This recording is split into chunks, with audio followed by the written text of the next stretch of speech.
On February 4th of 2015, Conan O'Brien told a joke.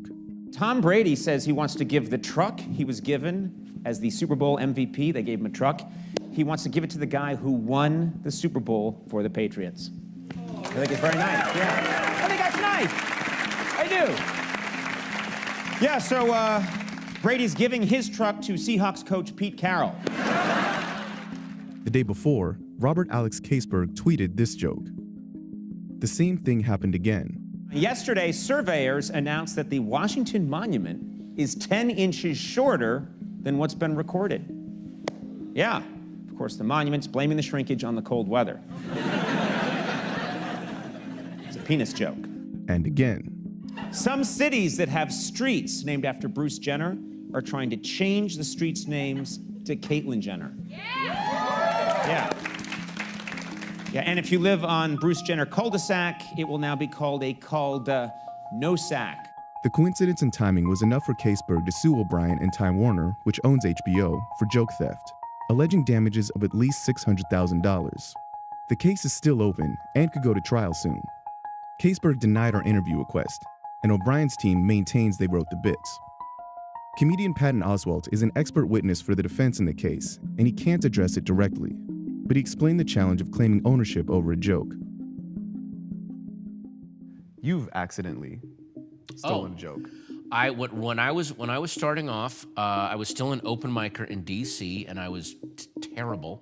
I said, if you want to make sure that you can sit alone on the bus when you're in your seat and someone says, hey, is this seat taken? And you go, oh no, no one's sitting there except the Lord. And then they'll leave you alone. Now that's a Carol Leifer joke. It's a great joke. And I came off and my friend Blaine Capatch said, hey dude, and he wasn't even being mean. He was like, that's a Carol Leifer joke, dude. I don't think you realize you did it. And I was like, and then I realized, oh my God, it was. I'd seen her do it on, one of these 9,000 stand-up shows that were on TV at the time. But it's a difference between the people that every now and then you accidentally throw a line out there and go, oh geez, that's not mine. Or the people that they throw a line out there and it gets laughed and they go, meh, fine, let it pass, I'm getting money. How do you claim ownership over a joke?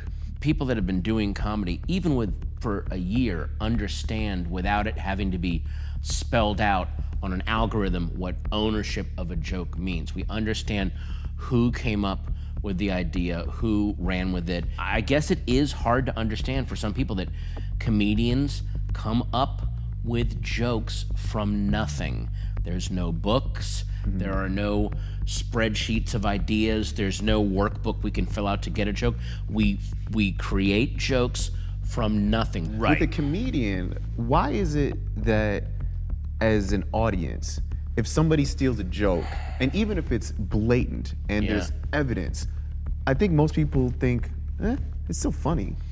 The idea of a mass audience not caring where the joke comes from or who wrote it is still, that's sort of a hangover from the 80s comedy scene of the generic brick wall comedy shows where people went out not to see specific comedians, they went out to see comedy. Period. Period. It sounds like there's a line somewhere for you, but yeah, it's gray. If you're a comedian, you know when something's been stolen, when something is not right, when clearly someone is doing something that is just not theirs. Does comedy need a landmark lawsuit case in order to stop joke stealing? Does that need to happen for comedy? I don't think that there's going to be some kind of landmark case, for lack of a better term, that will ever completely stop joke stealing, but it will. I think the best that can happen immediately is the environment for a joke stealer could just be very, very unpleasant.